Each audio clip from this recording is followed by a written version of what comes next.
we are taught that masculinity attracts femininity. And so there's a relationship here that we see between like people over masculinizing and also, subjugating their femininity in order to attract femininity. Every lesbian eventually comes to a point where they're kind of more relaxed about it because you realize that that's not the truth, right? Right. You realize you can just be gay. All eyes on me, I shine with everything I do. All eyes on me, yeah, I'll do me and you do you. This is the Bold Bitch Podcast, where I dive deep into conversations around taboo topics. I'm your gay, ADHD-having, and compulsively curious host, Jake Rich, and among many things, I have a very low tolerance for bullshit. So each week, I have intriguing conversations with experts, tastemakers, rebels, and rule breakers who choose to boldly show up and own their opinion in this very intense call-out culture we can find ourselves living in. Because speaking your mind and trusting your gut isn't easy, but the boldest, truest version of yourself is exactly what the world needs. I just love how I can never get that on time. Hello, hi, hey, how are yas? I am so glad to be talking to you today. I feel like so much has happened that I want to catch you up on. But first, I just have to say, I am so excited about this episode. This creator is a megastar on TikTok, and just the way that they work with humor, but then also just getting a chance to sit down and talk with them. And this conversation wound so beautifully between learning 8 languages and the type of freedom in terms of communication that can offer to being a lesbian and dealing with tropes and stereotypes, and also finding humor and having fun with all of that, to dynamics in a relationship and really honoring yourself and asking this question, am I manipulating myself in a way that's helpful or harmful to me? And also astrology. I mean, we just went so many amazing places with this conversation. I am so grateful to them because they are fucking rad. Oh, and of course we talk about gender and the complexities and nuances in there, and just so good. And I think this so resonates. Whether or not you are specifically resonating with these different pieces of identity, there's so much in terms of the way that we experience and express and think about the way we're showing up and learn over time that is just so beautiful and fascinating. And it's been one of my favorite conversations. So I'm so excited that you get to hear it now. All right, so let's catch up. Let's get in with it. So I have been working on this secret project. This is day 20, called Operation Filthy AF. You are officially the first people to know about this, but I am basically, for YouTube and just for my life, documenting the process of really getting my health together. So I want to get fit. I want to get healthy, filthy. I am really working on just owning all of it, really taking responsibility for my physicality. And I feel so different just in these 3 weeks. And so I'm excited to share more about it. But I think what I realized is I had been spending so much time really prioritizing parts of myself that served the world or served my ego, like communication and creating work and all of this stuff. And I had really been in this deep rut that I think the root of it has to do with this lack of belief in myself, this lack of trust that I would honor the commitments that I set out for myself. I also, and this is so fascinating, and I definitely, we're going to do a solo episode soon where I can just dig into all of it. But the other thing is I realized for the last few years, I had been trying to wedge myself in a box where there was all of this expert knowledge, there were all of these research papers and just so much information that I was trying to make myself fit into it instead of really listening to my body. So I would override what my body was telling me because in my brain, intellectually, I was like, I am going to operate this way. Now, I specifically am talking about this journey that has to do with health and food and movement, but this really, I think, applies to so many areas in our life where we're really negating that inner sense of knowing whether or not something authentically feels good to us, whether it feels like the right thing. And a lot of times that inner voice is so quiet. It might show up as a feeling. It might show up as emotion. It might show up as a dream, whatever it is. But I think we're so used to just really silencing it and doing what we need to do. And so I just am so grateful because I had this light bulb moment through actually some data with my body and some biofeedback that like really I had been trying to override my body for like 7 years. And once I really clicked that switch and really said, okay, my body wants to work this way, let me just shift more into that, so much has changed. And it feels like I've leveled up like video game style into a whole new area. And of course, I'm going to talk more about it on the show and everything, but I just wanted to tell you because I'm new in this discovery and, it's been 3 weeks but at the same time, so much has happened. And just this internal reminder that our bodies, our energies, whatever it is that we're comprised of, has this type of intelligence about what is best for us, what we need. And so much of our world and our culture is about the one way, right? Like, this is the new discovery. This is how we should be operating, and really not paying attention to the bioindividuality. Just really honoring the fact that what's good for me might not be optimal for you and vice versa. And yesterday, I actually had a walk with my brilliant friend, Brittany, who is the original producer of the podcast, who's just so wonderful.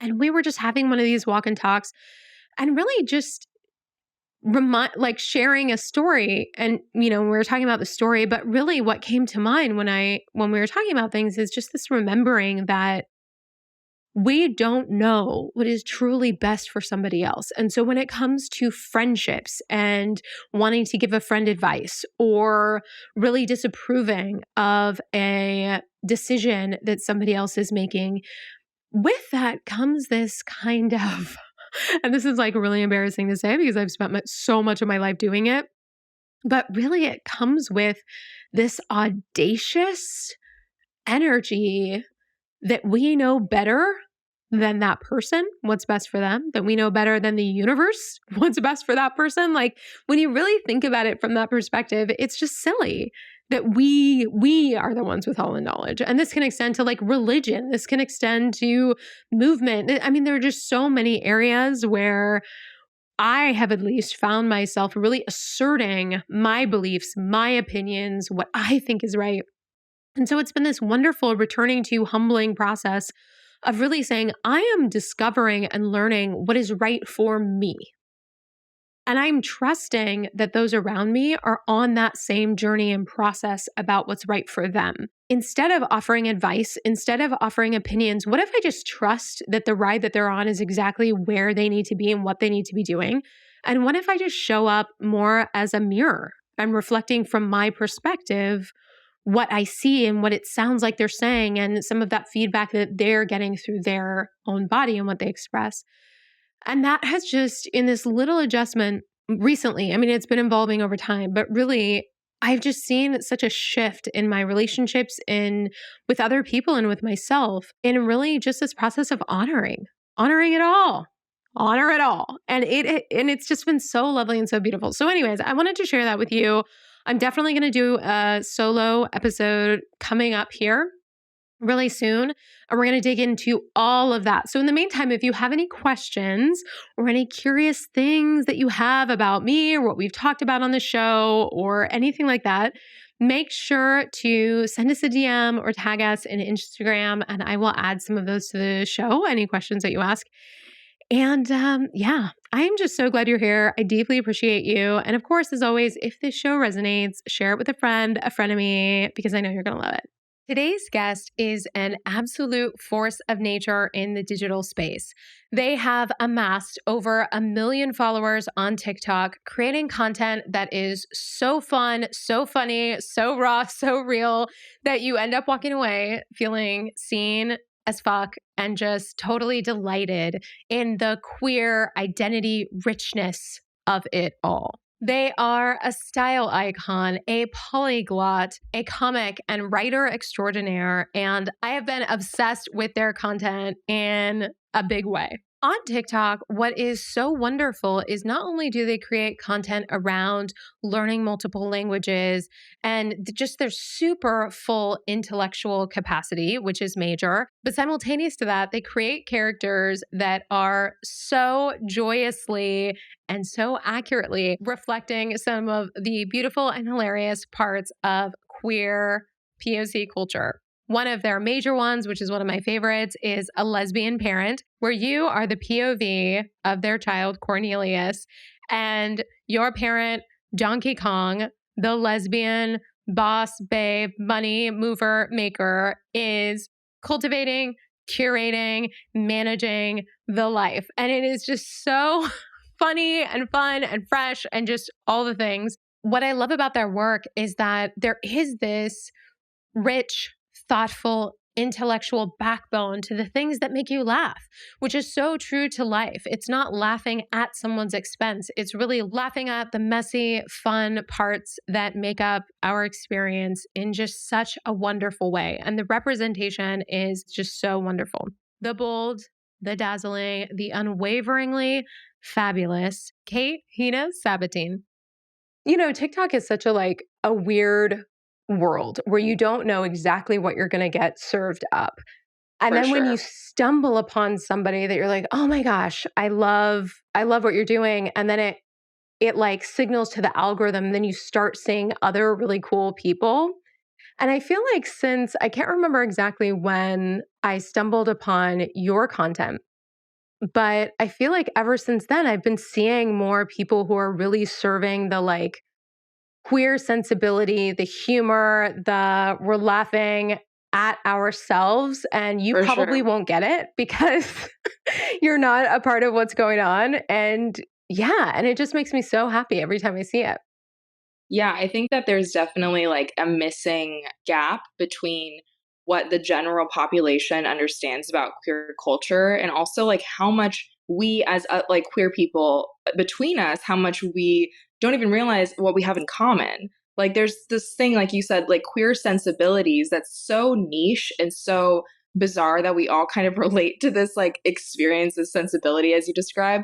Like I didn't know when I was making my content that this was so relatable. This to me was just my personal experience, not necessarily the Lesbian Parent series, but the birth and the genesis of that series was really like me making like lesbian POV videos. It was like lesbians on a first date, and it was meant to be satire, but a lot of people were like, "Oh my god, I was on a date and it was just like this," or "ba ba ba ba ba," and I realized like I had knowledge and I had this understanding of these sensibilities that other queer people relate to, and I can turn this into comedy. And that was kind of the like aha moment for me because there's not a lot of information in the media or representation rather that we have that kind of shows like a universal experience. Like we know what like a straight man's experience is in very varying forms. Like, you know, we've seen every single bit there is to do about a straight man, Yes. but there's such an opening with queer comedy and queer representation. And since there isn't any in the media, TikTok is a place where we can create that representation for ourselves and we can create a space where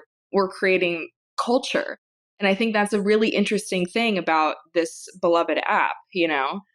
Yeah, Um, absolutely. And I feel like a big part of that is, well, like at least for me, because I think about you have like queer culture with a capital Q. And then there are all these kind of subsets and like windy roads that we find ourselves in. And what's so funny to me is like really seeing the similarities across them and really understanding like that there is this, it's not a monolith by any means, and it may look different, but some things that like we've always joked about, like the carabiner keys, that is just like the quintessential lesbian thing. And then right, seeing things like that reflect in other spaces. And it just gives me this like, I don't know exactly what it is, but I think it's like this validation and feeling of being seen in a way that isn't so heavy, because so right, much of like what is represented or reflected in terms of queerness, especially right now with like what's going on politically, so much of that is like heavy, or it's told through like a white cis hetero lens. And so it's totally different. So I'm curious how you think about that, because it is a responsibility, I think, knowing that your work is going to be shown to like a white cis hetero audience, and hopefully a lot of them, because not everybody has bad taste in that crowd, but and kind of dancing that line between making it so that it's not like an exoticization or a Fetishization even. yes, exactly. It's not Yeah. fetishizing the experience. Yeah, totally. One of my goals through my platform is kind of, and like this word is so overused, but normalizing. There's no lesbian anything where it's like a sitcom about their day to day lives. Like you said, with lesbian film or TV, if it exists, it's always framed in this like tragic way.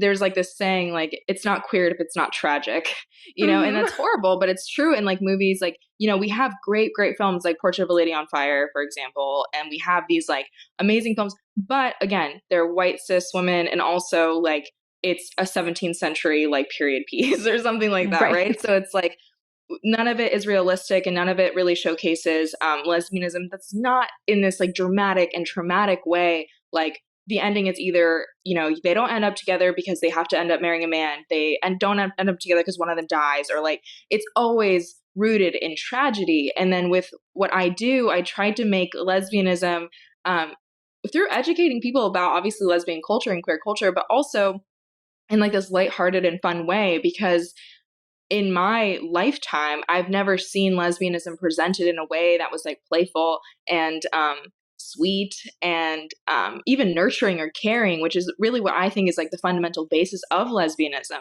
You have like the divine feminine, which is, this really nurturing and kind, loving energy. And that's really missing from a lot of these works that we see in the media, because oftentimes who's in that writer's room? Are they a bunch of lesbians sitting around being like, how do we portray this love? No, you probably have some cis like men in there. You probably have some like straight people in there. And so my content is lesbianism for lesbians and other queer people. And I think that's really the distinguishment between like what makes, like, I'm not saying my content's like wow, but like I think that's why my content is successful, is because it's told by queer people for queer people. I don't make my content for straight people. And so while I appreciate their support, and while I love that you're an ally, and while blah blah blah blah, my target audience, I understand, is not the straight people. And of course, I love you. Don't cancel me. I'm not saying you guys suck. I'm just saying thank you. But also, I'm saying that when you really think about not making your content for a mass audience as movies do, right? I'm just a content creator, so I'm making it for anyone who would like it. And it just so happens that so many people are fascinated, and for that, I'm grateful. But you know what I mean? Yeah. Well, and it is such an interesting concept hearing you say that, because I feel like really when I think about like the touchstone of lesbian relationships is that we are trying to like out caretake each other. Yeah. And really, like, that's where it goes off the rails, is that, Right. like, I mean, if I think about, like, all my relationships, this one now, we're in, like, 5 years, we've got a better handle on it, but I feel like prior to that, there was always, like, this enmeshment of, like, I wanna just be your everything, and I wanna eat, sleep, and breathe you, and, Right. and when you think about some of that stuff, it is, fun and funny and light, but yeah, you're totally right, that's not at all what you see depicted. And I Right. really am seeing you as a part of, I mean, maybe this is just like hopeful slash wishful thinking, but also I feel like it's accurate that there does seem to be this renaissance, I guess, of creators telling their own stories. And particularly, Absolutely. like, I'm thinking, I think it's on HBO Max. There's the Life in Progress. And then there was one other one with May, a comic. Have you seen that one? It's like I don't think so. it's person who's a comic in a lesbian relationship in London. I'm blanking out on the whole thing. Oh, I gotta check it out though. Yeah, it's totally cool. But the and of course they're both two white people who are in the center of their own stories. But what is amazing is you can just tell that the stories are written from their perspective with their friends, and even the secondary, tertiary characters Mhm. are full and vibrant and like real, where it's like, oh my gosh, I know that person, that wears that outfit, that says those kind of one-liners in the background. And it's just like so affirming and exciting that kind of content is happening. No, absolutely. I think we're in this era where I think tokenism is so transparent now, where it's like people call people out on tokenism.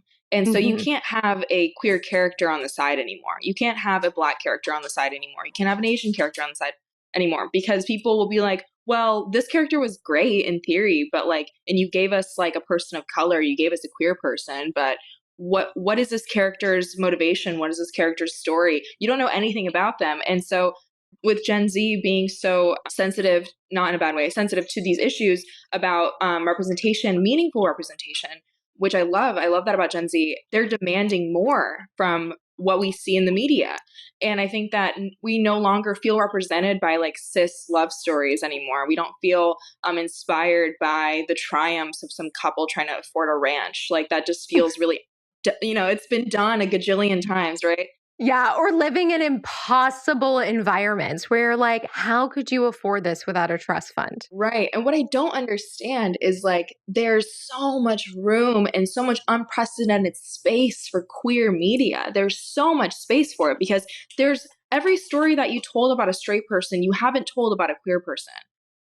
Every story that you've told about an Asian person or a black person or any POC, really, like there's no precedent, really. So you could make literally anything. There's so much creative liberty there, but nobody wants to do it because they're like, oh, well, we don't want to marginalize our target audience, which might be white people. Well, it's like, baby, give it a chance and you'll see.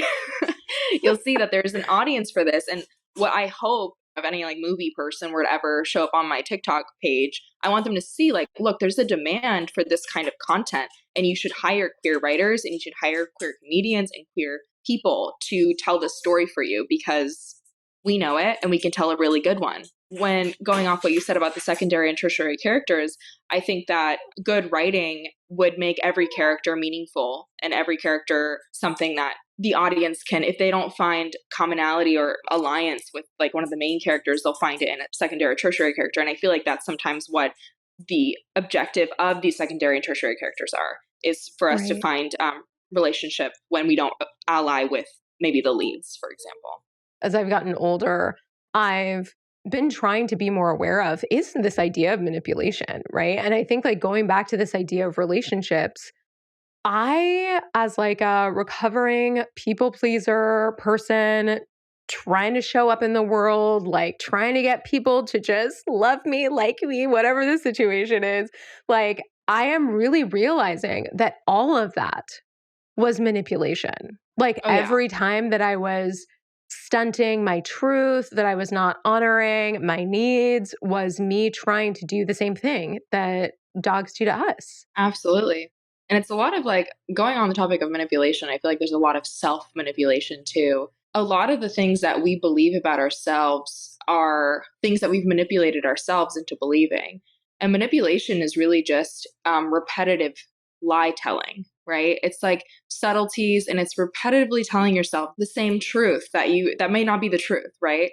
So just like a lover, like if a lover's like trying to manipulate you into doing something or making you feel bad because you're not doing something, we do the same thing to ourselves. And while sometimes self-manipulation can be helpful, like for example, I manipulate myself to do work every day. And I'm just like, well, if you don't do this, and this is going to happen. I have to believe that truth so I can get out of bed. Oftentimes, there's a lot of things that we tell ourselves, like for example, like people pleasing, where it's the manipulation is if they don't like you, then X will happen. Or if they don't like you, then X, Y, and Z. And we create this like formula for what's going to happen to us if we don't do this thing that we think that is so pressing that we have to do. And the longer you affirm that on like a neuroscience level, you're just confirming the synapse, like, okay, so this is how I have to behave. And it becomes what your personality, right? And so Yes. yeah. And so there's also, you can manipulate yourself out of those things. And when you catch yourself doing something that's terrible or unproductive to like being your best self, you're also manipulating yourself in a positive way, saying like, hey, we need to stop that. Let's rethink how we're going to have that information go in our heads. So Yes. See, okay, what's interesting about that and like very on my mind right now is I feel like for the last, well, just however many years, I definitely developed this kind of like shell where it was, I'm going to really operate from this masculine space. I'm going to operate from this intellectual space. I'm not going to pay attention to my body. I'm not going to indulge in things that are very infantilizing. Like I remember once I took a class for ADHD with cognitive behavioral therapy, and they were saying, when you do something, you can give yourself a reward, like an M&M, And I'm just like, bitch, I am not going to treat myself like I'm fucking 5. Like that's stupid. Yeah, and reward seeking behavior isn't something that you can turn into like an innate trained behavior, because then you're Mhm. always going to need reward at the end of your new trained behavior. Right. Well, and now, like, I don't know if they've changed their techniques at all, but now what's interesting is that there's been some research to suggest that anytime you externalize the reward, you dampen intrinsic motivation.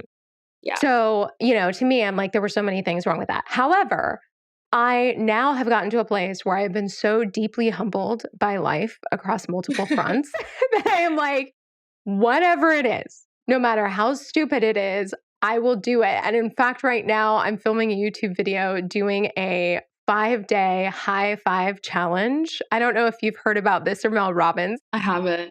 Her whole thing, there's neuroscience to back it up. But basically, if you high five yourself in the mirror, because we have so many neuroassociations and programming around the high five, that you are creating this condition where you are attaching yourself and your self-talk and your beliefs with this, you got it, you're doing a good job, I love you, you're awesome, go back in there and get it, you're capable, whatever thing. So I'm now that person who is in my undies, high-fiving myself. My therapist had me do something very like adjacent to like where I would just look in the mirror and I would just have to like talk to myself. And it was like some like, like inner child work, whatever. And it was like, Yes. you have to say like these like 10 affirmations, blah, blah, blah. And like the first one that he made me say is I'm perfect.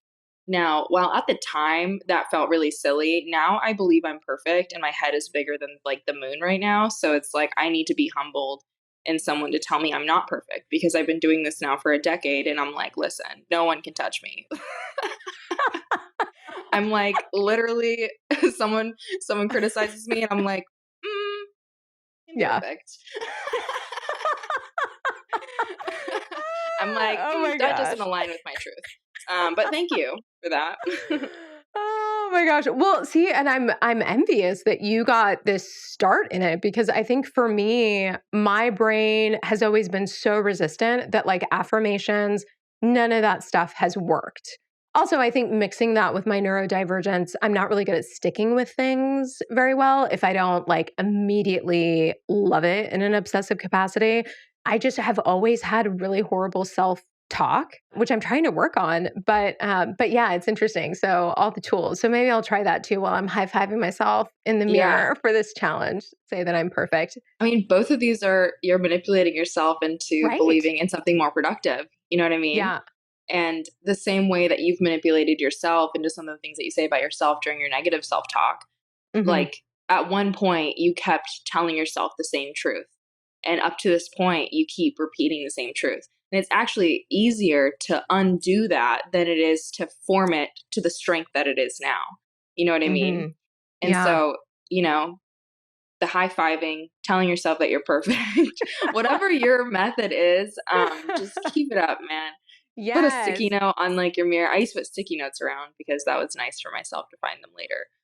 See, my sister does that. And again, it was like one of those things where it's like, I love that for you if that works. But there would be a Right. part of me internally that would roll my eyes. And now, thankfully, I have had this like expansion of, I mean, the only thing I can think is that it really is humility. That like, I just arrived at this place where it's like everything you've been trying is not working.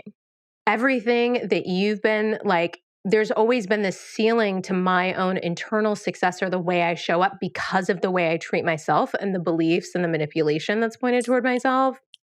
So it's like, okay, like, let's be open. Let's like just see what's going on. And I'm going to go through all the weirdo things that I can and see what works, but like really give it a try in a way that like, that I never have before. I think making yourself uncomfortable with the things that you do for yourself, I think that's a good sign, Yeah. because anything that feels too comfortable isn't going to produce change. because Mm-hmm. change is always something that is required of you when you have no idea how to handle a new set of like, ideas or, activities or, self-talk is one of them. I feel like a lot of people feel weird talking about themselves. And one thing that I learned growing up, I think I've always kind of erred on like an externally confident person. I'm a Leo, Mm-hmm. duh. But I also felt super hyper aware of the pseudo confidence and always trying to make myself smaller because in high school it was really cool to be like really self deprecating and really self hating. And so I didn't want to come across like, oh, I'm like hot shit or I'm blah, blah, blah, blah, blah. But I actually brought myself down so much that it was a really intense battle to bring myself back up after all these years of like trying to make myself small. I had this friend who I'm no longer friends with, all of though, who constantly like checked me like, hey, like, when you do that, like you make other people feel like you're the only person in the room. And it was literally just what she was talking about was like me just like, I'm very friendly, so I'll go up to everyone in a room, shake their hand, have a conversation, blah blah blah. And she wasn't like that at all. I made her feel small because I was realizing my truth and that this is who I was, and I love people and I love talking and blah blah blah blah blah. But when I was around her, I always felt like in order for her to feel good around me, I had to make myself really, really small. Yeah. I decided one day I was just going to cut off like any relationship that I had present that like would had that same visceral reaction. Like when I was hyper aware of the fact I was making myself small again. When I let go of that, I found a whole new group of people who were very much on that same wavelength. The important lesson that I took away was that people who are self-assured and people who like know who they are, if you talk yourself up, they understand it not as you talking them down. I know that I don't make people feel small. My dream and my hope in life is that I make people feel really big, and I make manifestation boards for my best friends. I sit there and I Mm. manifest success and happiness and wealth. You know what I mean? So it's like I want everyone around me to feel very full and very happy, and I want them to be the best that they can ever be. Going through and like growing up and trying to figure out like the people that want that for me too has been a really big journey. I think that's self-care and that's self-love, is knowing the people around you that you choose are there and choosing you and wanting your happiness and your success. Yes. And I think that's such a difficult place sometimes to arrive at least for me. Like I'll say from personal experience, my mom was very woo woo, very emotional, artist, like just fabulous. I mean, she still is, but just wonderful. But I saw how the world treated her as like being irrational and over emotional and just all of these things. So my little kid story was like, nope, I am not, I'm going to be taken seriously. I'm going to get degrees. I'm going to be such a successful person that nobody can say anything to me. But I had this, so very much like cutting myself off from a lot of that. What happens whenever you cut a part of yourself off, you just can't live up to your full potential. But then you also attract people who affirm that lack of fullness. It's a tough thing to really step into that fullness of who you are, but then also really acknowledge that I have attracted people who are not going to be okay.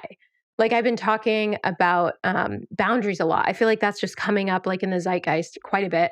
I was listening to a podcast with a boundary expert saying, like, anytime you present a boundary that doesn't benefit that other person, there's a fair chance you're going to get kickback unless that person is aware of the idea of boundaries and how important they For are. sure. Yeah, and it can For be sure. really tough, I think, like coming out of that cocoon or chrysalis, which is I always use that as an analogy, and I have lepidopterophobia, which means that I am terrified in my body and will have a panic response with butterflies and moths. Oh my God. Yeah. I've never heard of anything like that. It's so fucking random. I'll just be like walking randomly somewhere and then catch it out of the corner of my eye. And I've tried to like modulate my reactions, but But a fear response is a fear response, babe. if it comes close to me, like touching my body, I've had Yeah. like full meltdowns, like just, all those things. But anyways, Yeah. I digress. But like it can be tough to really reassess those relationships. So I wonder for you, like, did you just like take a machete and were like, you're out, bitch? Or was Yeah. it a kind of tough unwinding? No, for me, like, and I'm an Aquarius moon. I'm going to defend everything with my zodiac chart. Sorry.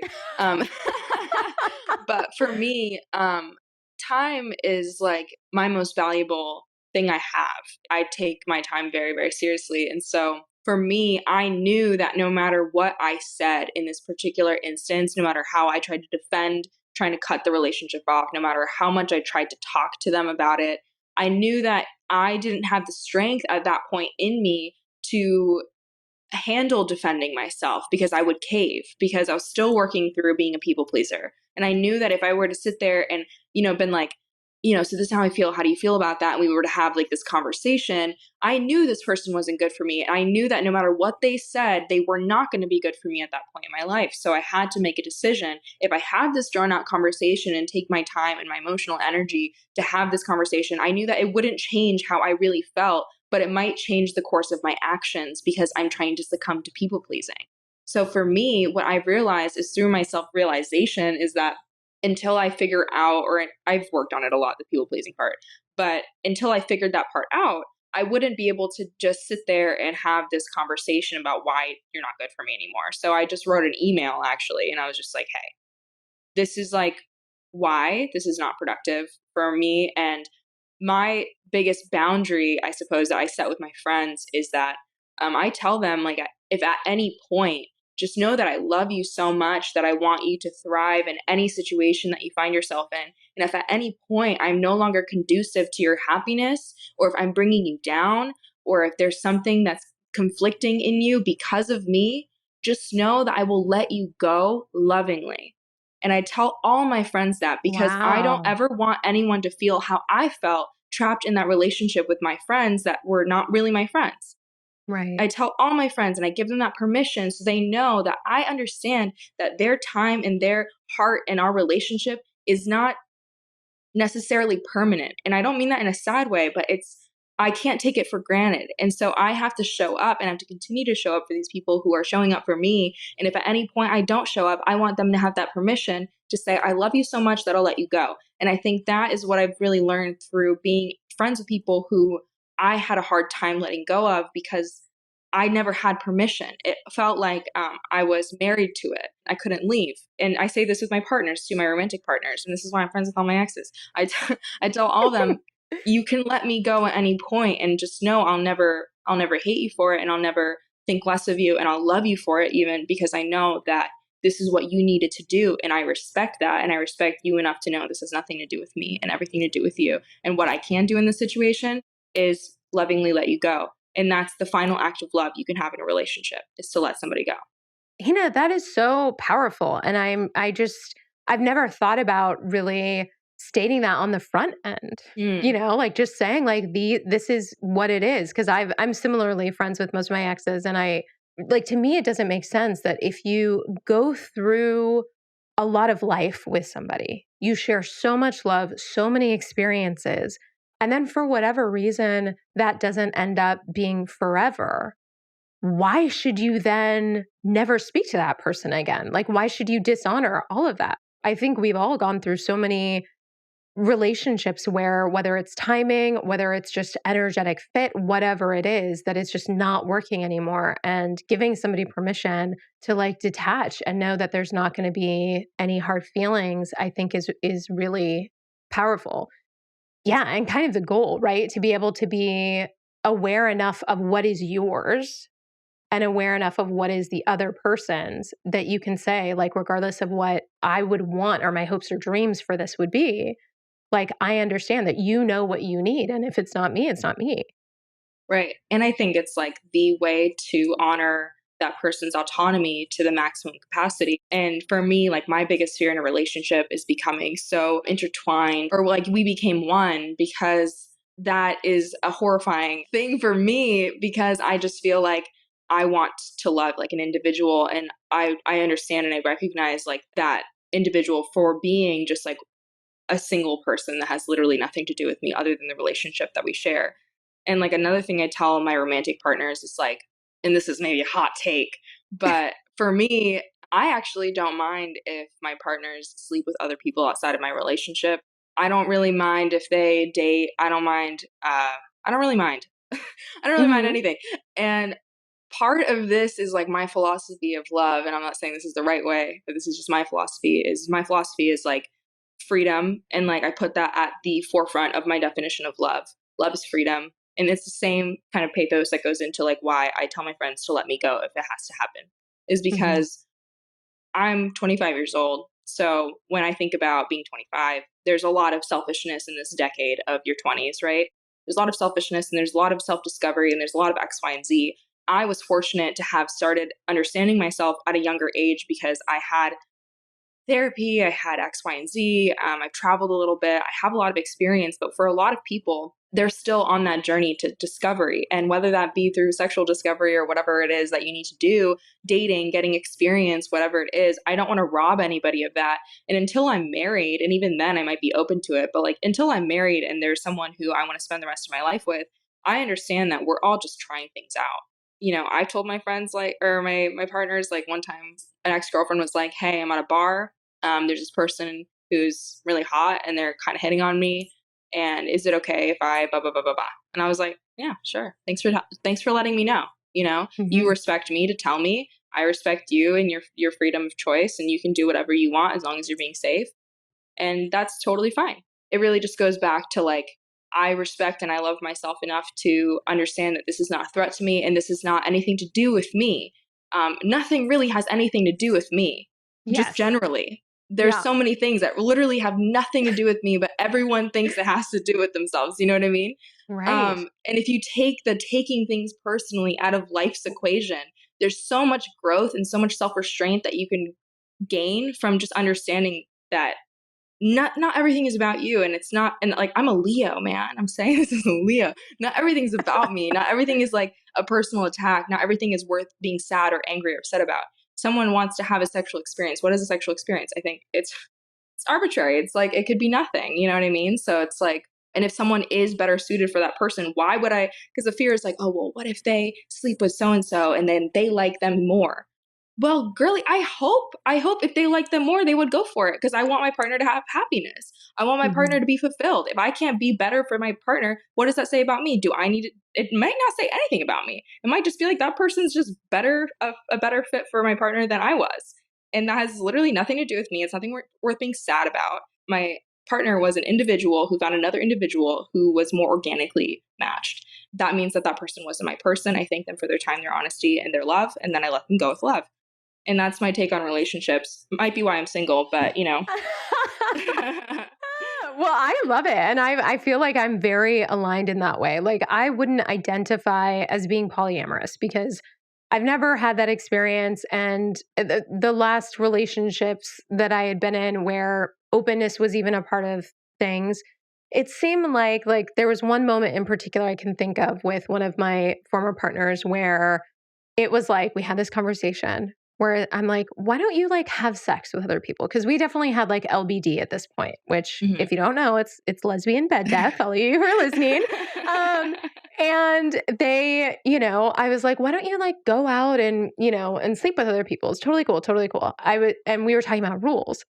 And so for me, my only rule is that they were friends with a couple of exes, that there was still kind of like some sticky residue there. And I Residue. was like, Mhm. just not either one of these exes. Well, of course, it turns out like the only person they wanted to sleep with was one of these exes. So we had a conversation about it.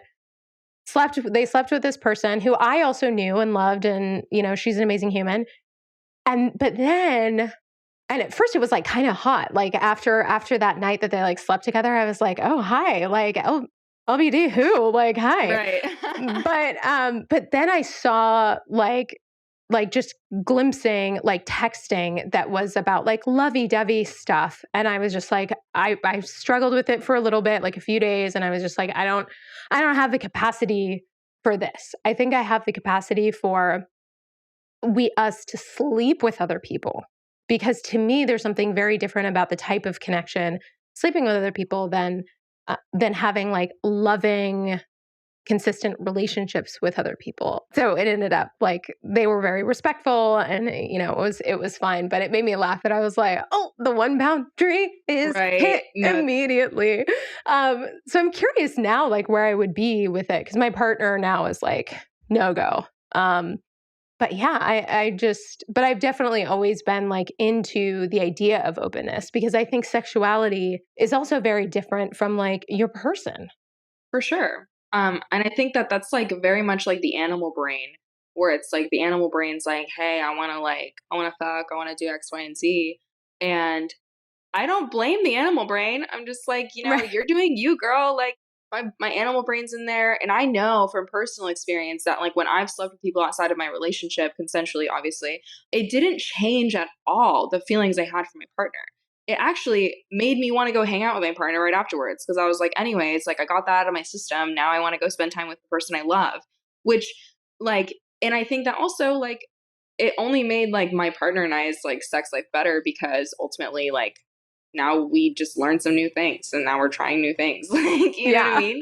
And especially when like in your early 20s, it's like lesbian sex is such an enigma to so many people and there's so many things going on. There's so many moving parts. There's so many things going Yes. on. Like, oh my God. I remember like, and I think that a lot of lesbians can relate. Like when you first join that party, right? That party, I feel like you walk in that room and you think you know what's gonna happen, right? You think you know, okay, this is this, this is that, this is the appetizer, the main course, blah blah blah blah. No one tells you. No one tells you anything. And you can watch porn, you can do X, Y, and Z, but babe, you don't know what you're gonna get into until you're in that room. And it's different every single time. So it's like Every time. there's no consistency. If you're in a like, a heterosexual relationship, A plus B equals sex. Yeah. Lesbianism, babe.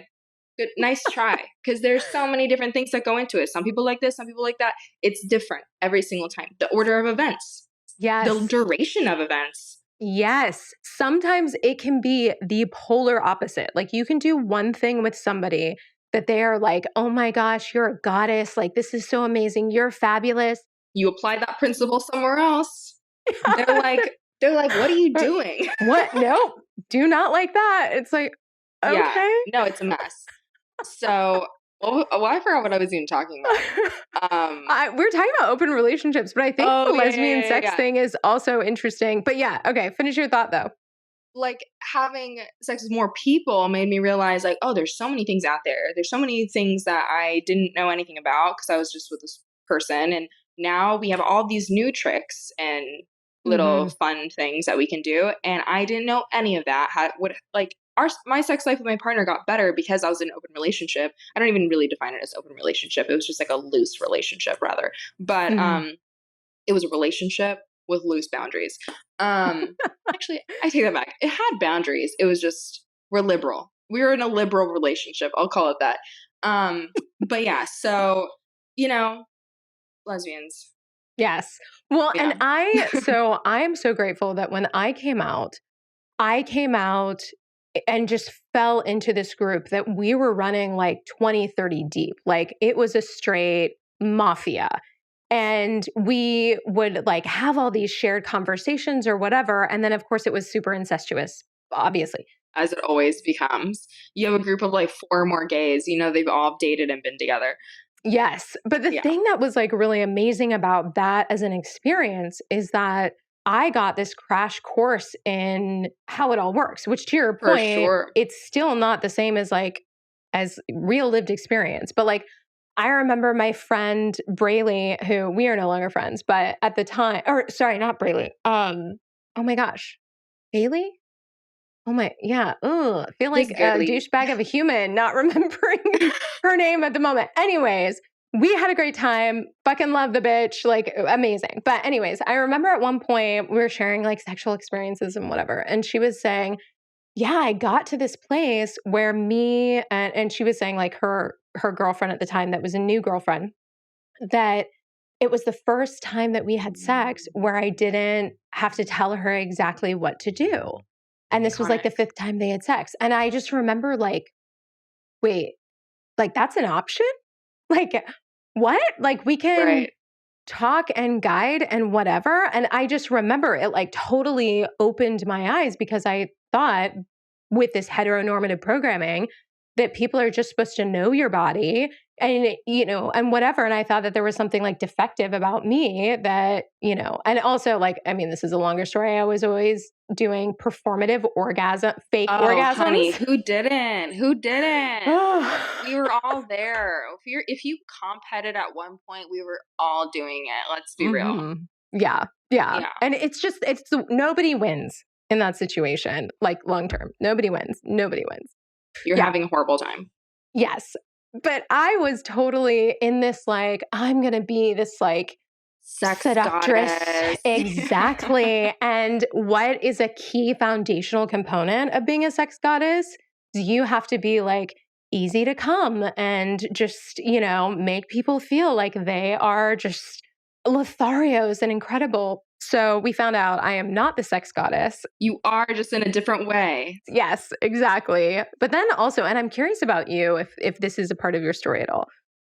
But when I came out, being somebody who was not clockable as being gay, I really struggled with performativity and really thinking, okay, like how can I flag? How can I signal? What can I do? And so my style really shifted to these giant, I mean, keep in mind, this is like, mid 2000s. So this is, it was also an unfortunate fashion moment at that time, anyways. But I would wear like these oversized shirts backwards so that they were tight around my boobs, but like just like overflowing. And then like these ill fitting cargo pants. And just like my whole thing was that I wanted to lead with the androgynous energy so people would know I was gay. But then on top of the style component, I really leaned into this idea of like my form of sex goddess was Lothario. So it was that I am the, like, basically like Shane from the L Word kind of vibes. And I'm like even rolling my eyes at myself. So if you're rolling your eyes, you're not the only one. But really getting into this place of the way I could perform my sexuality, my gayness, my belonging Absolutely. was by, like having these sexual escapades and like everything. So I'm curious for you, like, what was that process of coming into this part of your identity and then how you've gotten to the place where you can be more relaxed in it versus when you first came out? Yeah, that's a great question. I think that a very common experience, like when people come out for the first time, is like, okay, I'm gay. Now what? I got to let other people know I'm gay. Step one, Mhm. right? Because I got to get out there. I got to go be gay. There's a gay agenda and I need to get on it. So, and I think that like the way that like compulsory heterosexuality works, it's not just, okay, I'm female, must date male. It's nothing, it's not even just that. It also is our societal understandings of attraction, of male gaze. So many things are being put into our head, right? So when you first come out, I think the initial response to like masculinize yourself and, almost like ignore your femininity for a while is really, and you see this a lot when people first come out, like they go to the store, they go to like the army surplus store, and everyone's wearing like a cargo pant, everyone's wearing a big t-shirt. There's nothing wrong with that. It looks fly. I wear that sometimes. There's nothing wrong with that at all. But you see that this is what people do. And why do they do this? I can't really say, but in my experience and from what I've experienced, I would say that we are taught that masculinity attracts femininity. And so there's a relationship here that we see between like people over masculinizing and also, subjugating their femininity in order to attract femininity. Every lesbian eventually comes to a point where they're kind of more relaxed about it because you realize that that's not the truth, right? Right. You realize you can just be gay. And people ask me all the time, like, how do you dress gay? How do you dress gay? How do you dress gay? And in my opinion, I don't think there is a way to dress gay because I tend to date very feminine, I guess, like, yeah, just femme lesbian type of woman. I still know that they're gay and it doesn't matter what they're wearing. It's an energy. It's not, they could be wearing like a floor length gown and I'd still be like, yeah, that girl's gay. You know what I mean? So it doesn't really matter what you're wearing. And when I realized that it didn't matter what I was wearing to signal to people that I'm gay, it kind of opened up possibility for how I can express myself. And it kind of goes also into like gender expression and all these other things. But namely, I think that when you don't realize that masculinity is not necessarily tied to attracting femininity, that's when you see toxic masculinity within the lesbian community. Because the same way that toxic masculinity has men by the chokehold, you can also be victim and subject to that as a female-bodied or as a person identifying as a woman. The way that like men feel like I'm going to be really attracted by going to the gym, I'm going to do blah blah blah blah, they're not taking into account the female gaze, right? Because women, they'll date like this skinny little dude Twinkie. who has, Yeah. like who has like this like long haircut and his nails painted, and they're like, how did I lose to this dude? Because he understands the female gaze, dude. Duh. And Mm-hmm. then, but to the same way that like lesbians will take it too far and they'll start dressing to how they think women would find men attractive because they're subscribing to the male gaze. It's all very paradoxical, but it's like they understand that the way that men attract women is through being overly masculine and hyper masculine. Therefore, I, as a lesbian, need to become hyper masculine and treat women in a way that hyper masculine men do, which is normally by subjugation, which is normally by making women smaller, by attaching gender Mm-hmm. roles within the relationship, X, Y, and Z to attract women. When I came to the understanding of like, hey, like people kind of just know I'm gay. Like, do the math. You know what I mean? Like, there's other signifiers, like the number one is like, dude, what do your nails look like? You know, that doesn't, it's not anything to do with what you're dressed, like how you're dressed. What is this person's energy? How are they looking at me? Are they looking at me in a gay way? Like that's a way bigger signifier than how someone's dressed. Because in LA, at least, like everyone's dressing like a goddamn bisexual out here, and I mean that in the best way. You guys are very well dressed, but everyone looks bisexual. Like I Yeah. can't figure it out by how people are dressed anymore. Yeah. I feel like I used to have perfect gaydar. Like it was just, I could clock them, I could round them up. Like I just 100% knew. But yeah, now, and I love it that like, Right.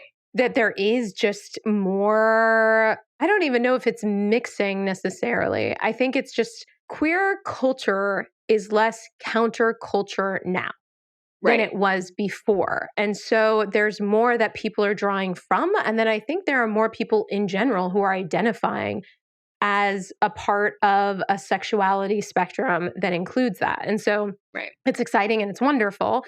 And it also means that, you know, my gaydar is broken, unless it comes to, unless it Right. comes to the looks. And then it's like, oh, no, I'm pretty sure there that was, that was a thing. But yeah, it's interesting. I've never really thought about it the way you just presented, because I think if you would have asked me, I definitely would have. And still, my story has been that it was a performativity to signal I belong and not seeing it as a part of attracting people. Because really, the thing that drew me to wanting to belong was this desire to attract somebody that was aligned with my sexuality. And so thinking about what had been shown to me in the way that you attract people is by having this energy. Which, let's talk about gender, because I Right. think, I love it. yeah, it's so juicy I there. love gender. Yes, because I would say we were kind of talking about this before in the pre-meet, but I feel like I've always identified as a drag queen in terms of gender. I have a super effeminate with a little like touch of mask energy gay man inside of me. And also I have a sparkle razzle dazzle queen inside of me. Right. A lot of identities there. Right. And I think that there has always been this confusion about my femness, because I definitely like sparkles and sequins and things. But what I've always discerned is there's a difference between femininity and being effeminate. There's just a different way that some of these things that might be in the same bucket are expressed and played with, and what feels authentic. And so I've always housed this very like kind of twinky masculine energy. Love. But I've never, and I think part of it is generationally, I've just always understood that like that's the way I woman. I kind of have seen the binaries as like more umbrellas than other people see them. There are different types of people in there expressing things differently.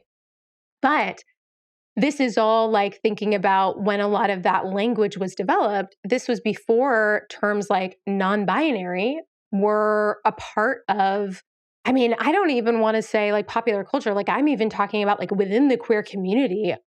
This was like before I remember ever hearing it. Mm. So I'm curious about how you define or express or think about your gendered experience or agendered experience or all gendered experience and how that came to be. Part of my understanding of my gender really came forward during the initial throes of the pandemic because I had identified as a cisgendered woman for up until that point. And I was using she, they pronouns for a while. And I'd always felt like I was not comfortable, but I was kind of like, I was pacified by just being a woman just because that's what I got. But I always felt this like pull towards not really feeling fully woman. I couldn't really put my finger on it. And I think that really what it was and how I've learned to that I identify as non-binary and that's how I see my gender is because for me, I don't think that neither the female or male experience, the woman or the male experience, or woman or what's men, women, women or men's experience rather, is encapsulates my experience as an individual. The binary obviously is saying like, okay, you can be this or you can be that. You can be woman or you can be man.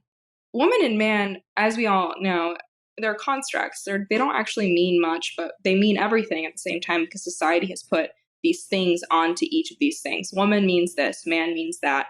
Non-binary, I want you to take like your hands out and I want you to put man in one hand and woman in the other hand. And I want you to just, instead of thinking of binary as this like line between your hands, think about it if you just opened your fists and then there's now nothing. That's to me more expressive of what non-binary feels like in terms of gender. It doesn't feel like there's poles on either side. I'm not on a sliding scale of gender. And I'm not agender either because I do like to express my gender in a certain way. But Mm-hmm. rather, I feel like for me, I understand myself and my gender more so as a expression of masculinity and an expression of femininity at varying degrees. And masculinity and femininity are not tied to being a woman or to being a man. Masculinity and femininity are traits that are inherent in all of us, and that we suppress or we express depending on the environment and what's told is beneficial for you as a woman or as a man. But for me, like the way that I see my gender, it's this colorful, ever changing expression of these tuning up and tuning down femininity and masculinity as a play on my gender. I know that I am biologically female. However, and I know that I'm presenting as a woman to a lot of people watching because, or listening, or if you've seen my content, I have long hair. I like to wear makeup. Sometimes I dress more feminine. I know that I'm being perceived as a woman, which honestly, whatever. Like, I know, I don't blame you, you know, but also, I'm expressing gender to you. I'm expressing it, and that's what's making you perceive me as such. So it's gender is really just all a performance. It's really just like, what am I asking you to perceive me as? And if I were going to dress really masculine that day, you might still think me to be a woman because I have long hair and I have makeup on, but maybe question your ideas of why long hair is something that's a woman's trait. Why is makeup something that's a woman's trait? I'm simply a person just existing. None of the things that you perceive me and the signifiers of woman are actually woman at all. They're femininity. They're things that we've defined as feminine, which again, you can ask, why is it feminine? But I'm not performing woman, I'm performing femininity, I'm performing masculinity, X, Y, and Z. And so when people see the way I dress as androgynous, you're not seeing me on the in-between of woman and man, you're seeing me on the in-between of masculinity and femininity, which is a very different concept. That's kind of my just general understanding of my own gender. Obviously, non-binary is an umbrella term that encapsulates so many different experiences, and there's no right or wrong way to perform your gender in the way that you feel comfortable. This is just my own experience, but yeah, there's a lot to unpack. I love that. Yeah. I mean, what's interesting to me is that I've just in personal conversations, it's interesting to see how people really frame this idea of gender because there is this externalized definition that we have in a societal way. And then there's also, it's something that we internalize and make meaning out of ourselves. And I think in really talking with different people, it's been fascinating to try to conceptualize something that is as amorphous and made up as it is and Right. really think about how it can operate and shift in our own defining of it. Right. I mean, it's so societally pervasive. No matter if you grew up with like the most liberal and the most educational parents that can teach you about gender, you're going to learn about what it means to be a man, what it means to be a woman at one point in your life, whether it be through your peers, your school, blah, blah, blah, blah, blah. You're going to be exposed to these rather rigid understandings of gender, which is why being non binary, being trans, being anything on the non binary or trans umbrella, that's why it makes people uncomfortable. It's because we're redefining and re understanding what it means to be X or Y. For example, I mean, the trans experience is quite different from the non binary experience in a lot of ways. So I don't want to speak on the trans experience, but from the non binary experience, there's really just people don't understand why you can't be one. Me, for example, who is rather, I guess, quote unquote, feminine presenting or woman presenting, it's very uncomfortable for them to look at me and be like, okay, wait, but they're not a girl? That's very uncomfortable. And why? Mhm. Because it challenges everything that society has told them is a woman, and I'm claiming that I'm not a woman.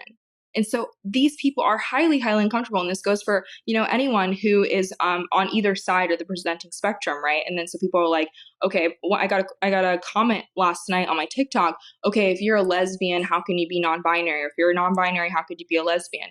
And then I have to sit here and be like, okay, well, lesbian by my definition is non-men loving non-men, and obviously non-binary as a gender identity and lesbian as a sexuality, it gets colluded sometimes or convoluted sometimes because there's not any terminology that non-binary people can use to describe their sexuality without having to first instill their gender into that definition. And so what else am I to call myself if I know that I am a non-binary person only attracted to women? Right. What do I call myself?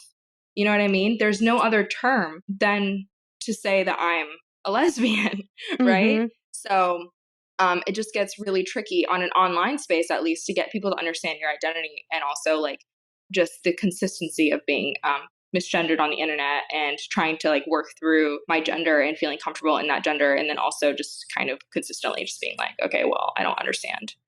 And then Yeah. also being like the beacon of education when I feel like Google's free. And my biggest advice to people with marginalized identities is like, it's not your responsibility to educate people on who you are and your identity if you are marginalized. It is up to the people who are not marginalized to educate themselves on the marginalized experience. It's not a, you know, it's not a Native American's job to teach you about what happened during colonization. It's not their job. You can use Google. It's not a trans person's job to teach you about the transgender experience. You can use Google. It's not a Black person, an Asian person, a lesbian person's job to tell you about their identity. Your job is to educate yourself because they have already lived a life where they've had to educate themselves and now they're living in their truth. And it's not their place to speak on often painful experiences of what it's like to be that identity or to be that person, you Yeah. know? Yes. Because it is, I think, I really definitely empathize with the person who is really having wonderful intentions and is feeling overwhelmed and doesn't know what to do. Right, Because I feel like at various points we've all been there, right? right, But I think that you have to separate that from what it might be, which is I don't want to take a first step because it would mean engaging something within myself, within my beliefs that feels sticky, uncomfortable, and I don't want to go there. And I think more often than not, that is really what belies that condition of like, oh, whatever, can you just explain it to me, make it palatable for me? When really it's like, no, it's hard to say, like an example. So I just interviewed an amazing creator, an amazing activist. And through the course of our conversation, I had said crazy. Oh my gosh, it's so crazy, whatever. And she had said, I don't know if you're aware, but that's really ableist language. And this is where it comes from. I had kind of, like how you can just, when you get called in, called out, right, you get flustered and you're kind of like, oh, okay. right, And then in the course of continuing to have a conversation, I had said it a couple more times. And I could just feel this response in my body that I was uncomfortable, that it would be uncomfortable for me to try to think about all the ways that that word is in right, my language. and the discomfort, and this is just, like a small example of like, and how much mental work I need to do to try to kick it out, and all the, and just thinking about, like, I deeply have empathy for people in that situation for sure. But I think it does, like, we're just in a cultural moment where it's like, if you really want to keep pace, if you really want to have loving It's relationships, education time. you gotta do it. And it Yeah, for sucks and it sure. doesn't always feel great, but Right. like, you really, like, it's really, the invitation is there. Yeah, I've been humbled a couple times on the internet too.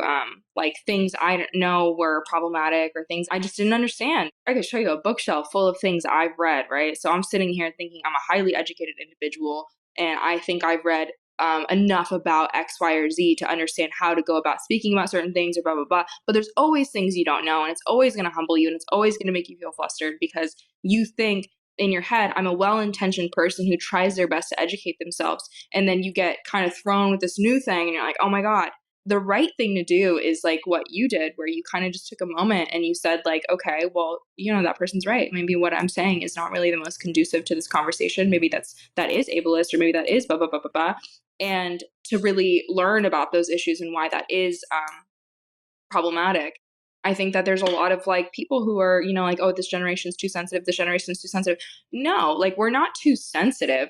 We just care about people more, and we're more respectful towards other people. That's really all it is. And I feel like these older generations back then, you were just throwing things around. Like if you watch comedy in the 90s, it was an absolute Oh, nightmare.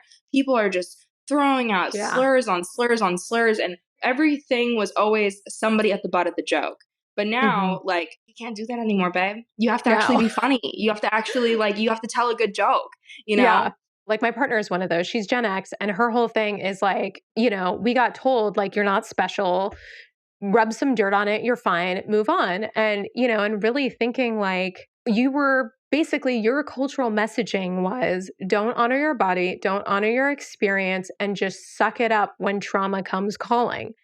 Yes, that might have developed some wonderful abilities, including sarcasm and including grit. Like, yes, I mean, not to say you can't build something beautiful out of a shitty situation, but really, would you wish that for other people? Would you For your wish that? children. Yes, exactly. Yeah. Yeah. I want to dig into astrology and like Oh, how my yeah, favorite I thing to talk about.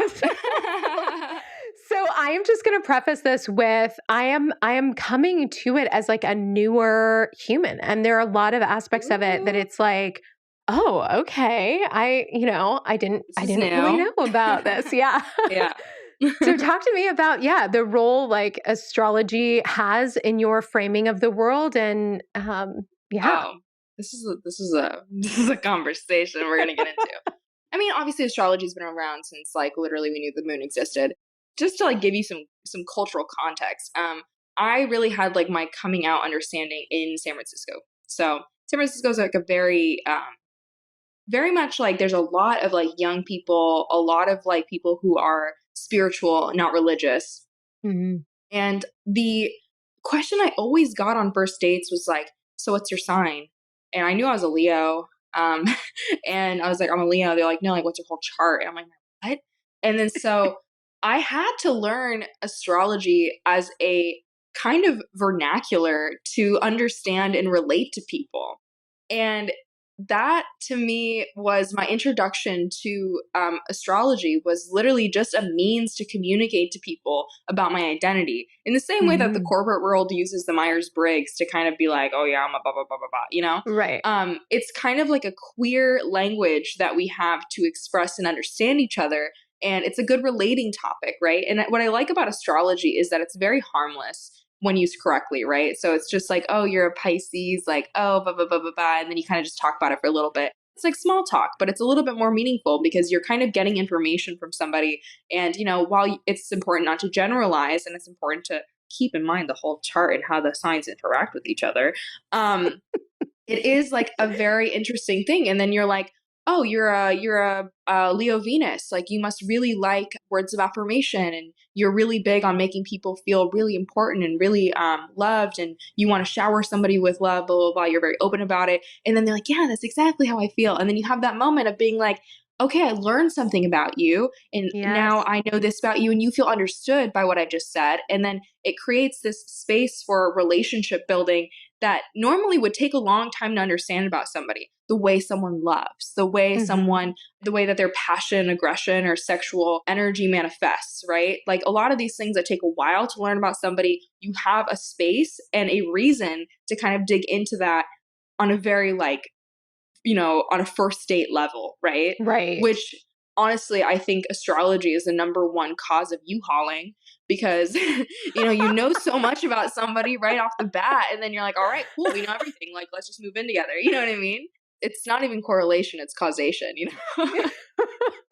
So, So what's fascinating to me is that I wish I had had a little bit more of the vernacular at my disposal and I just started learning a little bit also about human design. And in going back and looking at my past interactions and then my partner and like the big relationships in my life, like my mom, starting to understand more aspects where it's like, oh, this makes sense because the most I had really ever interacted with it was like, I'm a Sagittarius multiple times. So it's like, right, okay, like anything about Sagittarius, that's me.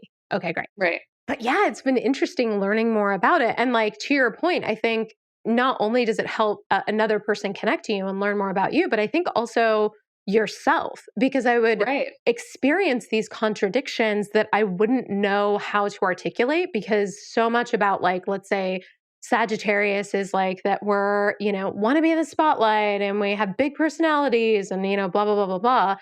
But I've also had this like emotional center that was very like almost cold and pragmatic and just mhm, like it's black or white, whatever. And then when I actually had a reading recently with an astrologer and she's like, oh, that's because you have a Capricorn moon. And I was like, yeah, oh, okay.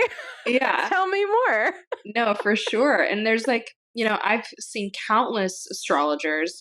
One of my biggest critiques, if you will, from past partners was that I'm too logical and I'm very detached emotionally, which is also kind of speaks to like what I was saying earlier about like me being very much so like this, you do you, like whatever. I'm very hard to bother emotionally, and my Aquarius moon, right?